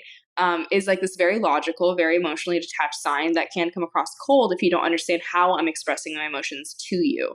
And I definitely resonate with that. So I'm on a date or whatever, and someone's like, oh, what's your moon sign? And I tell them this. And then I normally go into this tangent about like how, although this is the reputation of this sign, it is true that I am like this. But I think it's important for you as this person that's potentially my partner or whatever it is to understand that it doesn't mean that I am unemotional. I'm highly emotional, but the way it manifests might be different than, say, like a Cancer moon, who's very much like heart on my sleeve. Like, I am emotional, but you have to understand how that emotion is manifesting so you can see how I am emotional. Those kinds of conversations about, like, here's how I'm emotional, and here's how you can catch it, and here's how you could see it, just by talking about your moon sign is something that a lot of people, married couples, don't even really know how their partner is this way or that way, but it gives you the Right. space to be like, and it gives you a reason to talk about your emotional world. And it gives you a space to talk about, the way that you perceive relationships, the way that you communicate, the way, all these different themes that are really important to relationship building. You have a reason and a space to talk about it. And I think that's really the big winning piece of astrology is it gives you this closeness very quickly. You have to ask so many questions otherwise, you Yeah. know, oh, well, what's your, okay, so how do you express your emotions? And saying that just like that sounds really crazy on like a first Yes. date, but like, what's your moon sign sounds very, very harmless. But I'm like, I'm reading you. I love that. And I feel like I'm going to leverage some of that. First, I need to learn a little bit more, but leverage some of that in terms of like business partnerships and things like that, like people I want to collaborate with. Because I remember with my partner, when we first got together, I'd been burned a little bit. And so I was just like, how do you deal with conflict? Like, what is your go to approach? Do you shut down emotionally? Like, what is your thing? And in this, we talked for like 3 hours, which that's usually like 3 or 4 hours. If I'm first meeting somebody, it's just like always a deep dive, whatever. And Right. I remember trying to basically get at some of this stuff. And of course, because our perceptions of ourselves can be so wackadoodle in comparison to like what the situation actually is. Like now, if I were to describe her, it would be totally different than she described Right. herself on that date. But it's yeah, it's interesting. Okay, so I'm curious because I pulled up my chart and you asked me when we were first talking, what did you ask me? There was some, was it whether it was like Mars or Saturn or Mercury? Do you remember that you were like curious about knowing? I think I asked about your Mars sign, I think it was. Yeah. Okay. And then I also want to talk about privacy around charts because this is something that's like interesting to me. Like to me, maybe I just don't know enough, but I would kind of think like, who cares if somebody knows exactly what my chart is? But I've seen people kind of like say stuff about it. Yeah, my astrologist says don't tell people what my rising is, but I Oh, don't care. My rising interesting. is Scorpio, and I think it's hot, so I'll share it. Because you love yourself, Right, because I'm you like did the mirror that. work and you're a Leo. Love it. Okay, so I am a Sag Sun, Sag Rising, Sag Uranus, Neptune, and Jupiter. But then I have a Capricorn Moon, a Capricorn Mercury, my Venus is in Libra, and my Mars is in Libra, and then my Saturn is in Scorpio. Oh, Um, wow. I don't know what that means though, except when I had that first meeting with an astrologer, Danielle Beinstein, who I want to have on the podcast, she was amazing. Like just helped me like kind of tee everything up. But other than that, I don't know enough to like really make sense of any of it. Yeah, I think that the two signs that, in my opinion, are the most relevant for relationships is Moon and Venus. Mm-hmm. Um, which is Venus is like the sign of like relationships and love and things like that, how you show love, how you like to receive affection. And a lot of those things are told in your Venus sign, and your Moon sign is obviously your emotional world and how you understand yourself. For me, I have two air signs in those placements, and you have a Capricorn Moon and a Libra Venus. So Libra and Capricorn are very much so these like kind of Libra is the scale, right? So you're very like logical. It's a very logical air sign, but also highly romantic. A Venus Libra is very, very romantic, very much so like this kind of dreamy. You like beautiful things. You want things to just be beautiful. Like you have Mm-hmm. an innate understanding of how love looks beautiful. You might have felt like in the past that you were a victim of romanticizing people, and you might feel like that kind of is an ailment that followed you for a while because people with the Venus in Libra often feel like they can't leave this romanticism, and they kind of feel like they have a hard time seeing people for what they are because they are just so highly romantic. And but your Capricorn Moon, on the other hand, is highly, highly logical. And while it's not really an emotional placement, a Capricorn Moon is very much so like thinking about the pros and cons. Like you're the type of person that would make a pros and cons list for a lot of the things that come to you in life. Those two together and how they interact is a very interesting depiction of how you might approach relationships, followed with your Capricorn Mercury and how you communicate, which is very straightforward, very direct, very, very much so like, this is how I feel, and you've thought about it. It's very deliberate. Yeah, that's why I want to dig more into it because for somebody who's always felt non-binary in the sense of like every area of my life, right? Like racially, culturally, spiritually, like just always in between in this like liminal space. That it's ironic that I'm always looking for boxes to fit into, right? So it's like, no, Right. don't put me in a box. But then it's also like, but wait, are you saying I could belong in this one? That's exciting. Yeah, I think that that's the human experience, right? It's like kind of just wanting to belong, but also find your individuality within all of that, right? It's like as much as I hate being put into a box, there's also an innate need and desire to be understood. And how do people understand you if you're existing in this space where you're not letting anyone understand you? Sometimes the boxes are useful because it tells people enough information about you that they can get a grasp on what you're trying to put down, you know? Mm-hmm. And while the boxes are also dangerous in a lot of ways, I think that sometimes the need to belong, which is, again, a very human, very quintessentially animal part of our existence, kind of overrides our human desire to want to break apart from the pack, you know? Right.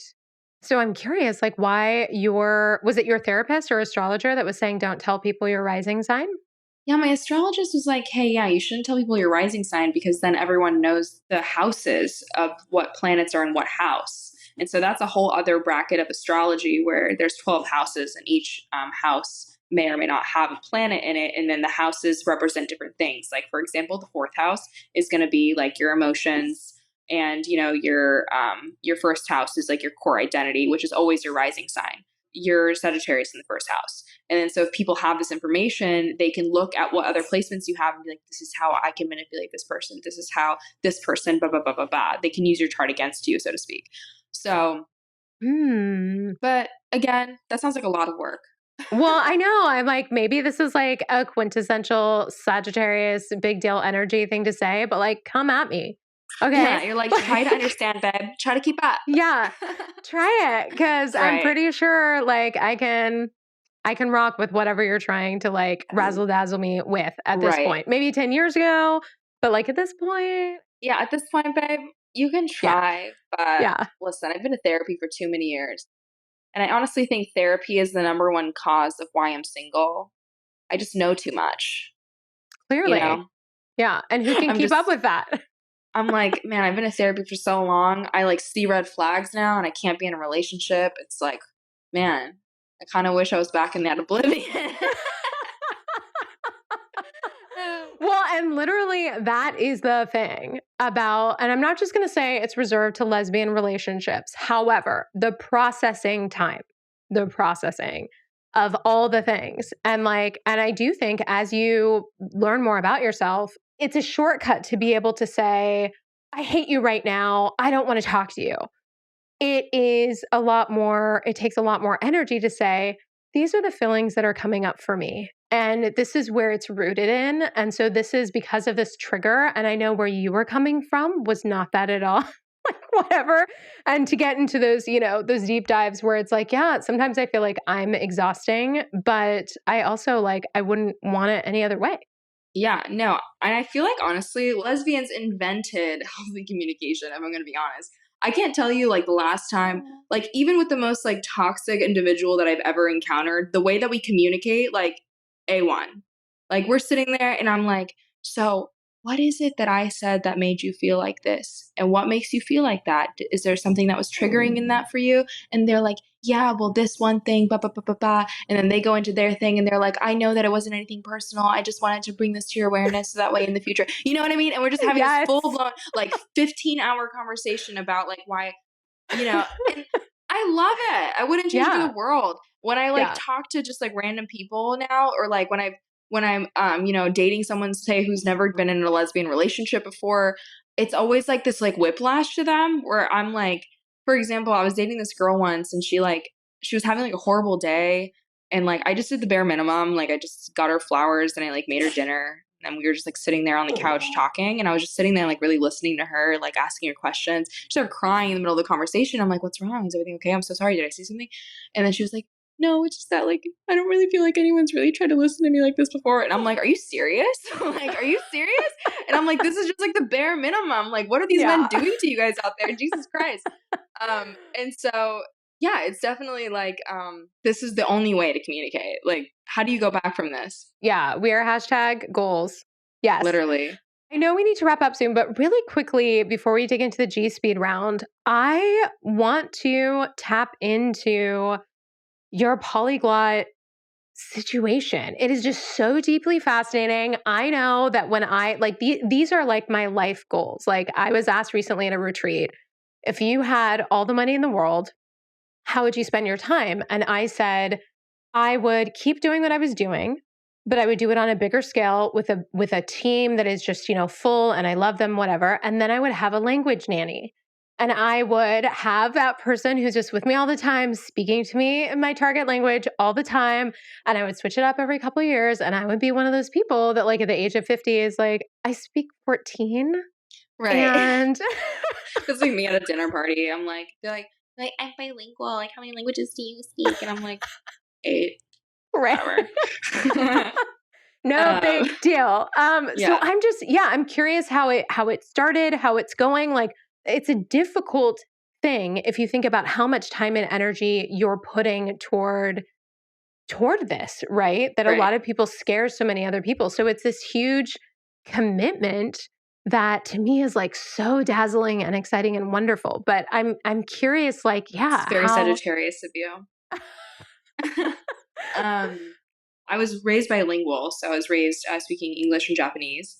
And then when I was like in college, I met this girl who like spoke French, and so I kind of had a crush on her. So we kind of spent time on the bus exchanging different words. I would teach her some Japanese, she would teach me some French. And then at the time, I met up my partner, my ex partner, who was from Germany, and so I was just trying to figure out how I was going to communicate with my partner whose family was German and so forth. And then meanwhile, having my first fascination with French. Meanwhile, I was also trying to learn Spanish. And then I was just kind of like just dabbling in these like languages here and there. Then I had the opportunity to go to France. So then I was like, okay, well, I just need to like fully dive into this like French language bit. And then meanwhile, I was spending time in Germany and in France, and I was learning French and I was learning German. And then I came back to university in Hawaii, or not in Hawaii, in San Francisco. And then I was like, okay, well, now I'm just going to really practice German and then also practice French on the side. And then I kind of realized I had a knack for it because my memory is quite good, I discovered. And so I can remember almost everything that I read. And so I'm just sitting here like absorbing this information very, very quickly. And my teachers were very impressed with me. And I figured like, this is like my special skill. Like this is my superpower on this earth, you know, I can learn languages. Like that's my thing.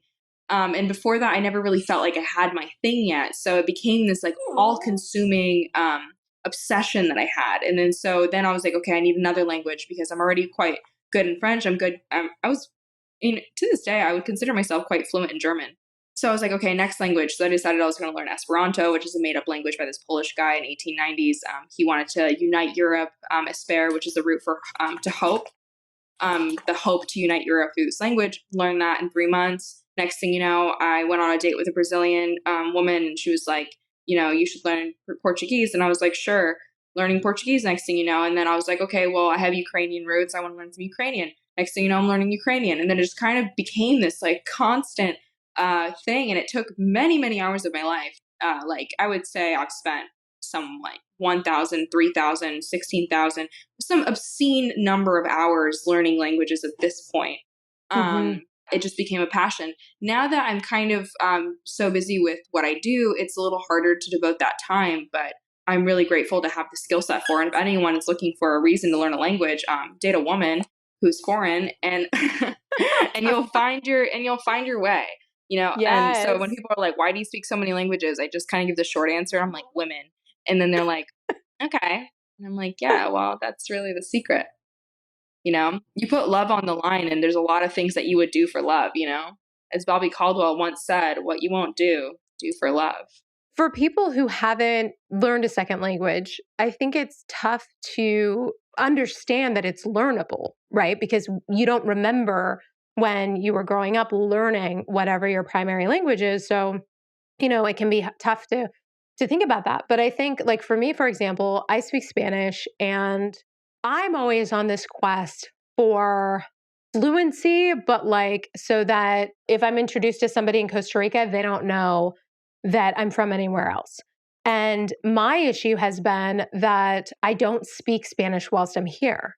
So in the United States. So I only speak it once a year when I go and visit family. And it takes me like a couple weeks to like really get back into it. And then it's like no time has passed unless, and people don't know I'm from anywhere else, unless they start getting into really esoteric topics that there's no way I could know, right? Like I don't know the names of all the tools on a surgeon's table. Right. Okay.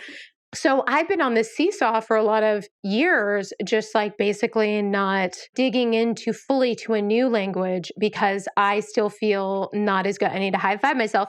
I'm feeling not as good about, my second language. However, I have really, so it's like, okay, I gotta get some way to like really keep Spanish active in my daily life. But also, I can't remember if I told you this, but I'm really wanting and starting to take up Russian because Right, you just told me. yes, because Russian exotic pole dancing, that like it is just so exciting. And to me, like to have people to train with and to be able to have them teach you in their language and with all the nuance and expression that comes with it, to be able to be immersed in that sense. Like, to me, that is just so exciting. So my question is like, how do you get it, maintain things so you don't really get rusty? And then if you were like starting to learn another language, what does it look like for you when you're like, okay, this is my new one, like Ukrainian, I'm going to do it. How do you map that out for yourself? What's your process? Because I know that polyglots are all over the map in terms of what works for them. I don't strive for fluency. That's actually a big piece of it for me.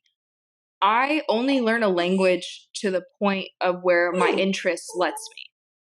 I follow my interest. So if I am learning a language for X amount of time, right? And say, like, for example, French. French is a language that to me is so, I love French media, I love French music, I love French movies, I love French books. So for me, my interest in French never ended, and it's never ending even now. So for me to consume and practice French feels fun, and it feels like consuming English. It's just something that I enjoy. If I don't like a language, or if I am no longer getting joy from learning that language, I never forced myself to do it. I don't learn languages for the sake of like, I want to learn a bajillion languages. I learn it because it's fun. I learn it Yeah. because I really enjoy it, and it's something that brings me tremendous joy. And so when I go into learning a language, the first thing I ask myself is, what is the purpose of this acquisition? Why am I learning this language? And what is it about this language that makes me think this is going to be fun?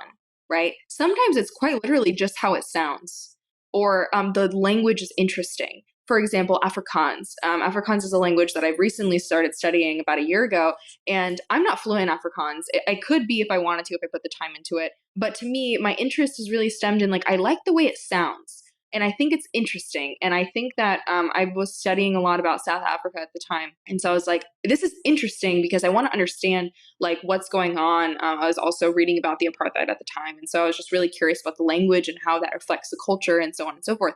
So that's kind of why I started learning it. And then after a while, I was like, I don't really know if I want to continue learning this language. And I give myself permission to say, that's okay. I learned enough. I can have a conversation. I can communicate. I can hear myself. I can enjoy the sound that comes out of my mouth.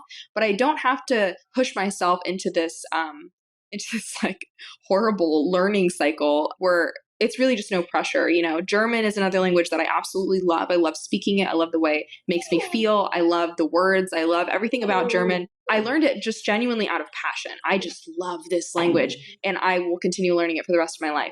And I think that that's really what people are missing when they go to learn a language. They don't have the why. They don't have the love. They don't have the passion, right? Sorry, my dog's freaking out. They don't have the passion for it. They don't really understand. That's why I'm able to do what I do, is because I love it so much. And because it just genuinely brings me joy. It doesn't feel like studying. My process is very much, what do I want to communicate? It doesn't matter if I'm going to have a conversation. I don't do it to become fluent. I do it because I just want to learn about the language and because I love it. So the things that I want to talk about, I always learn how to talk about languages. I always learn how to talk about my identity and myself. Certain cultural topics that are interesting to me, politics, for example. But I, like you said, like the esoteric, like kind of bizarre things, I don't really need to, like, in French, I don't know anything about medical terms, but I still consider myself rather fluent because I can talk about virtually anything without any problem or any issue. Even with Japanese, which is one of my native languages, I had a very similar situation or feeling that you did about Spanish, where it's like you go back and you feel like you're a little out of touch because you just have been gone for so long, and then you just don't really understand what's going on. But as long as I can communicate my feelings, and as long as I can communicate effectively and express myself and not feel frustrated by the lack of my ability to communicate, I feel really happy in that language, and I feel content with like where I am. And so, yeah, I feel like finding that motivation, like for you, it's Russian dance, exotic pole dance. And I think that is the huge motivation. Like, you want to be able to communicate. And so my advice to you, for example, would be like, learn what is necessary for you to learn in that space. And then once you know how to communicate exclusively in that space, you're going to learn so many things just by learning how to communicate. How do I do this? Is it like this? Things like that are so mundane things, but you can, right, left, side to side, the numbers, the counting, move like this, move your leg. You're learning all these different types of ways to communicate just through learning about how to communicate at dance class. You know what I mean? So I love that. I never would have thought about it that way. So like if you were me, what would the tools be that you would leverage to learn those things? I always get a tutor, like probably like 2 months after I start learning. The biggest thing you can do is start listening to music, watching TV, consuming media, because I think the thing about accents is you have to hear it enough to understand what it's supposed to sound like. So once you hear it enough, you can understand, okay, the general speech pattern of this is such. Like if you watch enough like French movies, you kind of like, even if you don't speak French, you can make a French accent. When I was learning French, one of my French friends said the easiest way to learn French is to practice how we sound when we speak English. So I started practicing like the way that the French people talk in when they're speaking English, no? So I started speaking like that to understand the cadence and the way that they pronounce words. So when I spoke French, it sounded better. And so and I did that through listening to French podcasts, listening. I didn't understand a lick what was going on, but that's how I had to get to where I was. And so understanding the way that things are supposed to sound, YouTube is free. Watching children's shows always great because they're speaking slower. They're speaking about very rudimentary topics. Things like that. Like you have to treat your brain like a baby brain. And you have to be like, because I think we over intellectualize language acquisition at an older age. Really, our brain is hardwired to consume and understand and acquire language. So you have to treat yourself like a child. Like, okay, I'm going to watch this baby show in Russian and try to see what I can understand. And it's really important that you don't use subtitles, because using subtitles, you're not actually taking in anything from that target language because you are reading it in your mother tongue. You're not taking anything in.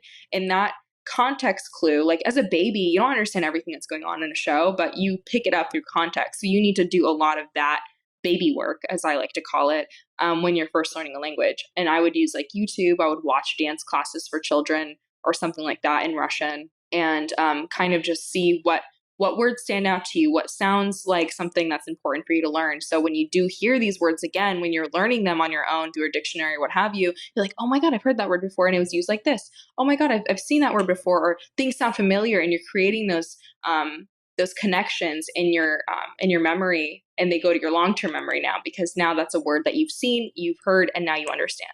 Oh my gosh, I love this. This is so exciting and inspiring because I feel like so much of just growing up and going through the educational system is learning how to learn, especially for people who are neurodivergent. But I think just for everyone, a lot of times the way we learn optimally is not how we're taught we should learn. So usually it's like a sub thread that you glean is that like, okay, this is traditionally how I'm supposed to do it. But like really in order for me to get there, I have to do X, Y, Z, whatever.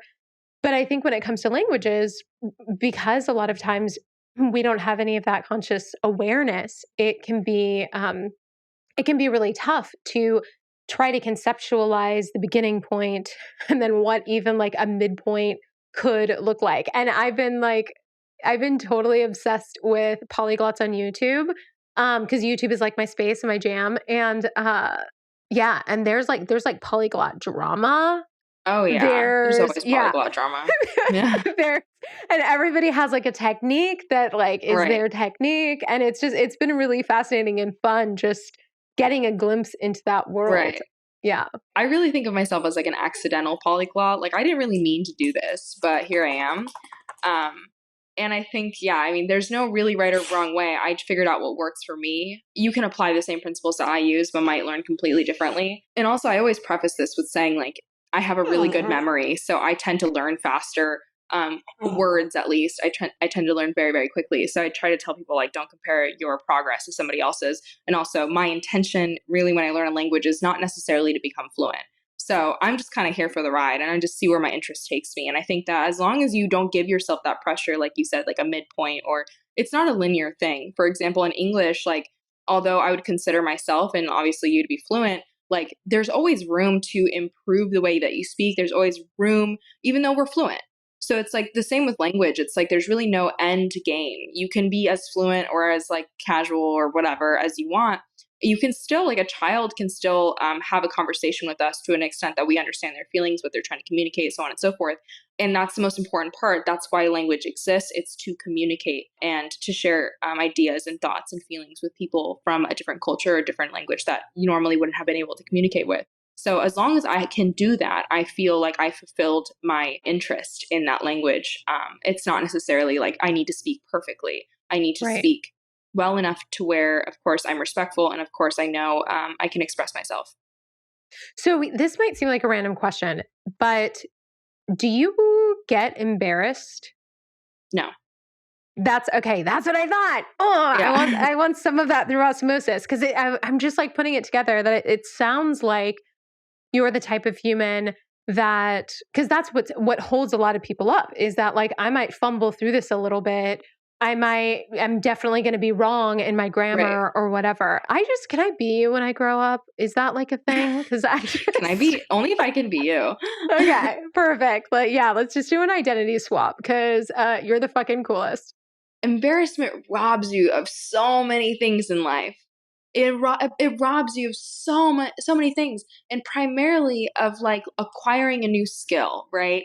I have to do something so like unbelievable to be embarrassed because especially when it comes to like language learning, and I've said some really like fucked up shit like on accident in different languages when I was trying to communicate, but really like I don't think it's embarrassing because look at what I'm doing. I'm putting myself out there. I'm making myself vulnerable, obviously to criticism, obviously to critique. I knew that signing up for it, but instead of taking embarrassment as like the natural default response to being corrected or saying something stupid, like I always think about when I hear a kid say something silly, Hmm. you know, it's not Yeah. actually, it's not embarrassing. I'm not embarrassed for them. You're a kid. Like this isn't, you're just learning. You're learning.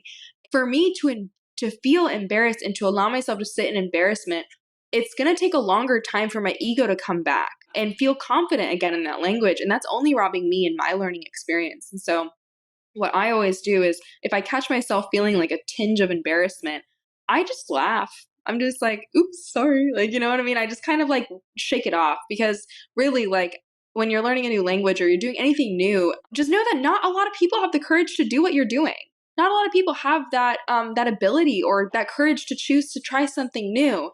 And it's always the people that don't have the courage to make you feel bad about it or to make you, you know what I mean? So it's like Yes.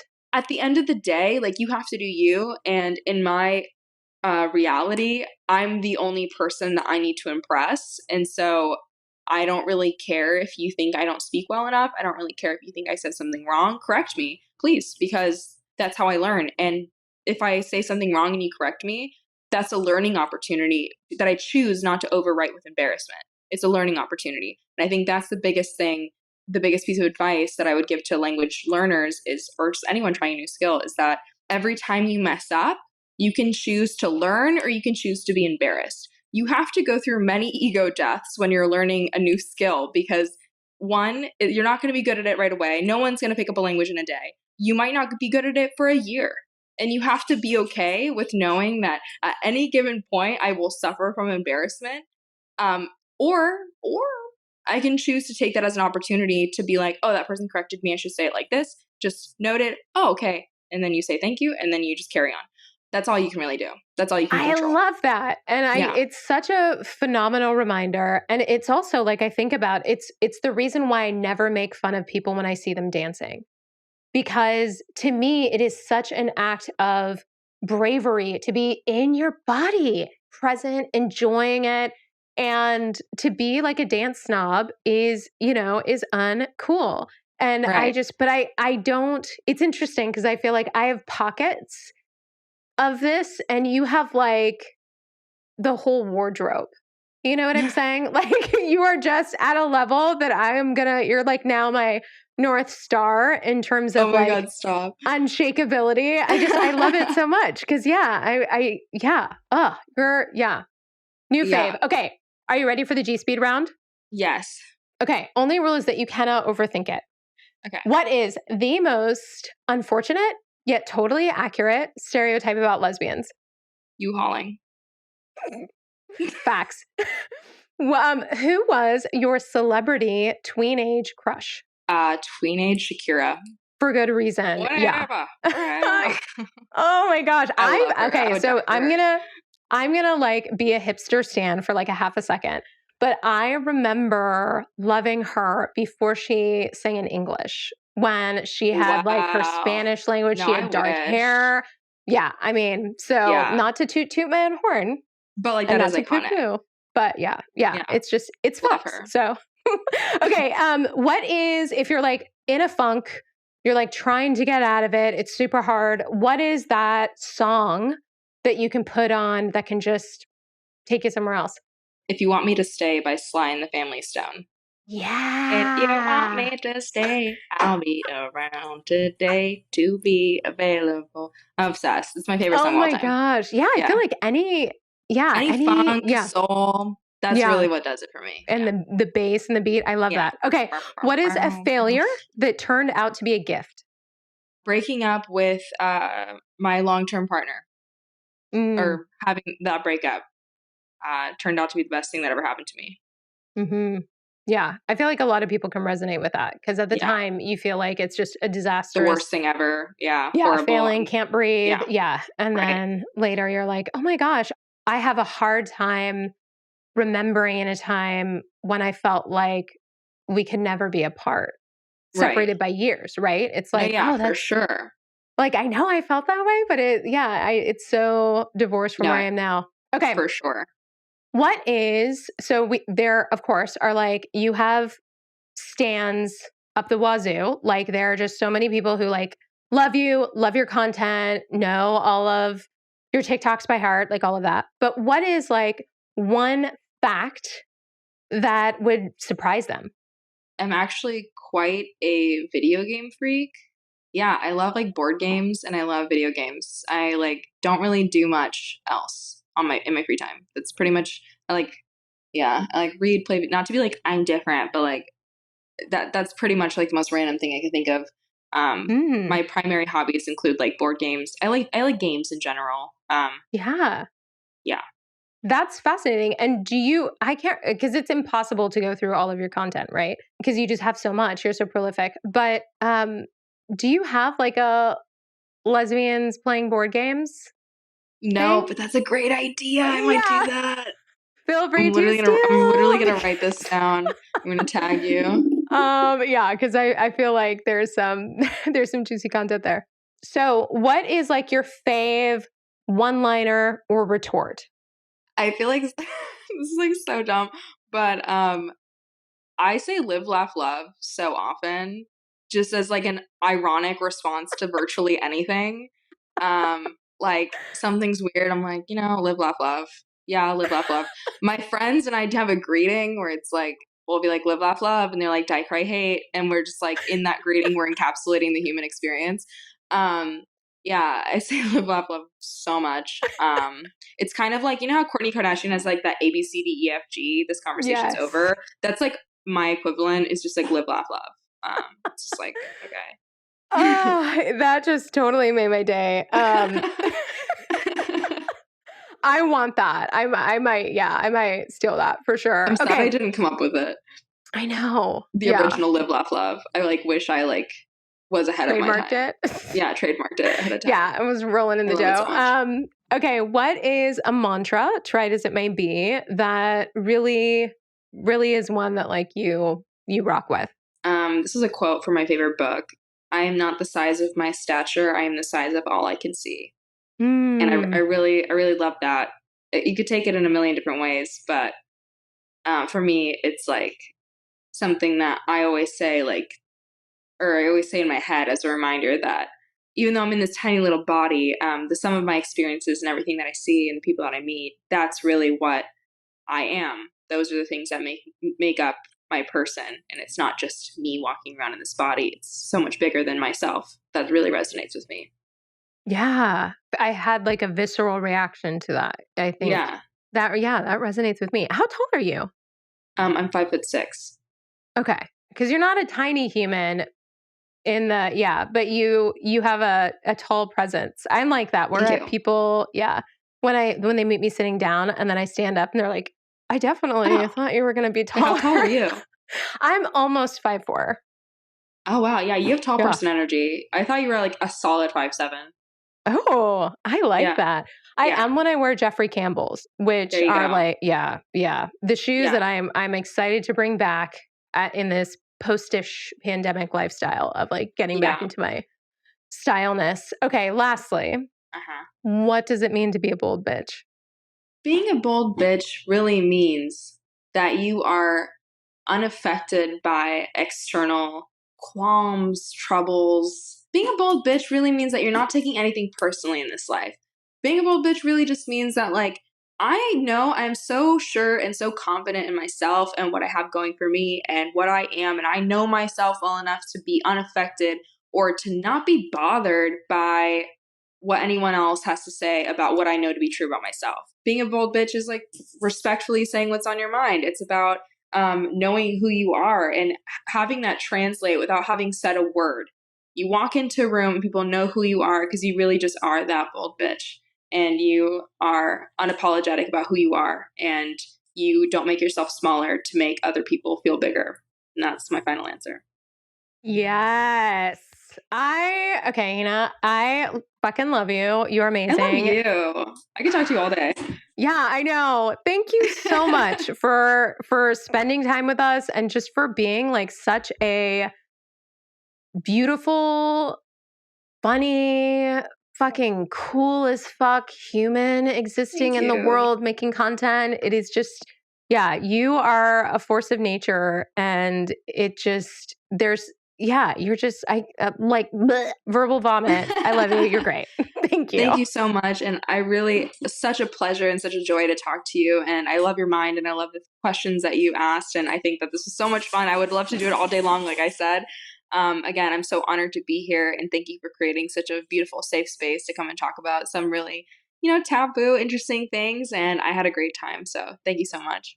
And that's a wrap on Hina. See, I told you that they are just such a fucking gem. And I am so inspired by the level of grounded, beautiful energy that they have at their age. And then there's a part of me that's like low-key envious because I'm like, whew, you would have been really lethal had you been that together like 12 years ago. But also, I'm so grateful for who I am and then this meandering journey that's gotten me to here, talking to you. So this week, I just want you to know I fucking love you. I hope that you walk into it just feeling fully empowered to be your beautiful, bold, badass self. And I will see you next week. Bye. If you love this episode and the show, be sure to rate and review on iTunes and share it out in the world with a friend, family, frenemy, whatever feels good. You can follow us on Instagram at The Bold Bitch Podcast, and we're waiting for you at theboldbitch.com/mafia. See you next week.